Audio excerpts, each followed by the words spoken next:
all of you who are joining tonight, did you know that today is actually Constitution Day? Constitution Day. In 1787, on this day, September 17th, 233 years ago, the US Constitution was signed. We should be celebrating this moment. John Adams marked this day by noting this as the greatest single effort of national deliberation that the world had ever seen at that time. I ask, at what cost? The US Constitution was also designed to undercount Black lives. Say it with me. The 3/5 compromise was government-sanctioned inhumanity. Only 3 out of every 5 enslaved Black person was counted, seen, validated as persons living in the US. According to the Constitutional Accountability Center, the accommodation was not intended to relegate Black people to 3/5 of a person, but rather was favored by Northern abolitionists to reduce the political power of Southern slaveholding states. That's the compromise as it would appear.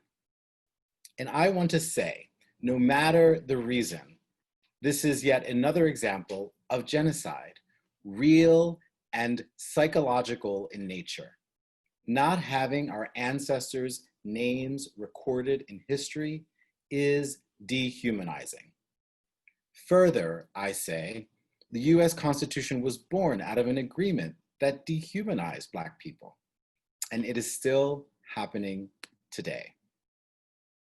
Over this summer, I wrote an op-ed on Medium titled "A Botched Census May End Up Erasing a Generation from History Once Again."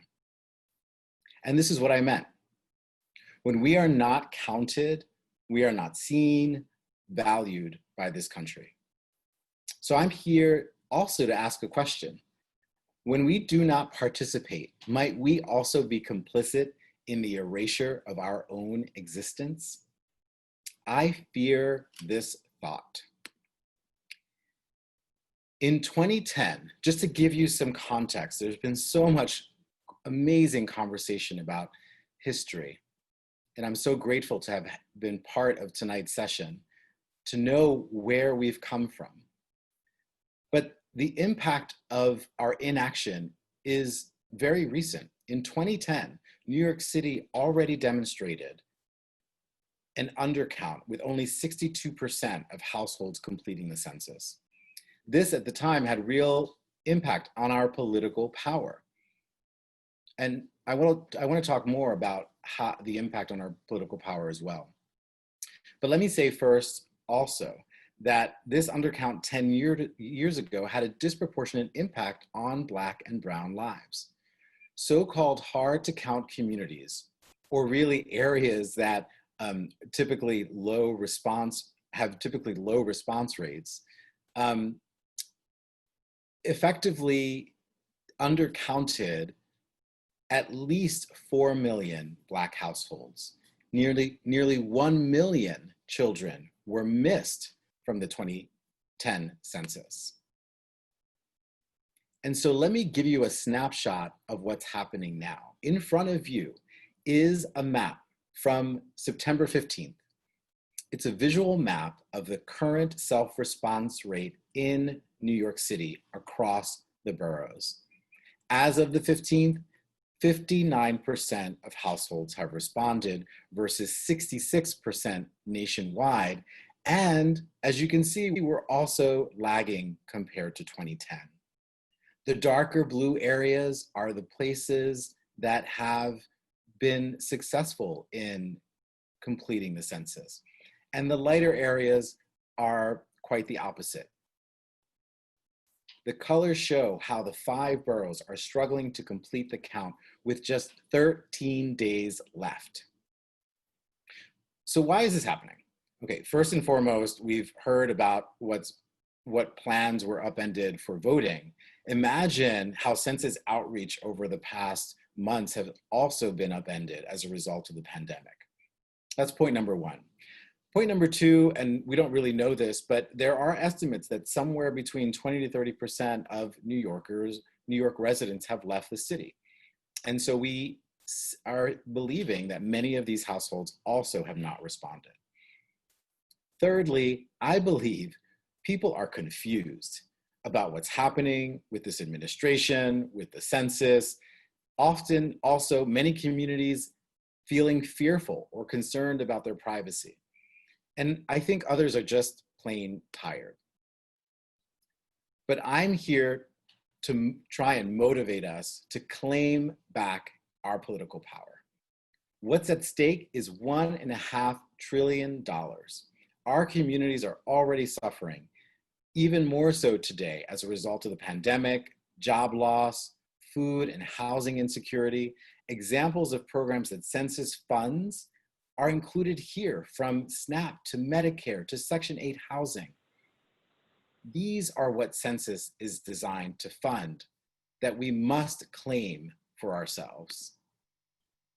Allow me to simplify a little bit further and empower you and your neighbors. We are risking real political power, and we might well only have 13 days to make a difference. Each year, the average municipality will lose $1,000 per person each year for the next 10 years. Losing $10,000 per year over the next decade for each person that is not counted is what we can expect. Census programs and funding represents also 9% of US GDP income for many households who are already struggling with rent and cannot afford a $400 emergency expense. The second point is that we're also risking progressive and diverse seats in Congress, like AOC in the Bronx and Queens. Actually, if you could go back one slide. Eric, I'm so sorry. I should have been giving you more instructions to this point, but you've been on point with me so far. New York has consistently lost congressional representation since 1950, when the state had 45 representatives. That number has since fallen to 27. New York's population has grown by nearly 5 million since that time, while the nation's population has also doubled in that same period. An undercount means that we will likely lose congressional seats that will be reapportioned to states like Florida and Texas, while New York and Pennsylvania lose seats. We are already talking about potentially losing one seat, but if everyone in New York City were to complete, I should say more broadly, the state to complete the census, we might gain 5 seats, and that's the political power involved in the census. And this political power includes citizens and non-citizens that affect redistricting. We've learned tonight of the work of the ACLU, and so I do want to go on to the next slide and say a big thank you to Laura and her colleagues who are putting in sleepless nights. This fight for the census has also been going on for months, if not years, because of the confusion around immigrant communities and undocumented people. And so truly, thank you ACLU, NYCLU, and the New York Immigration Coalition for being on the front lines of this moment. Mi mamá decía, ojos que no ven, corazón que no siente. My mom used to say, if your eyes don't see, you have a heart that does not feel. We have been talking tonight about morality and how important it is for us to exercise our civic power. And part of our civic duty is being able to see what actions are being taken to constrain our civic power.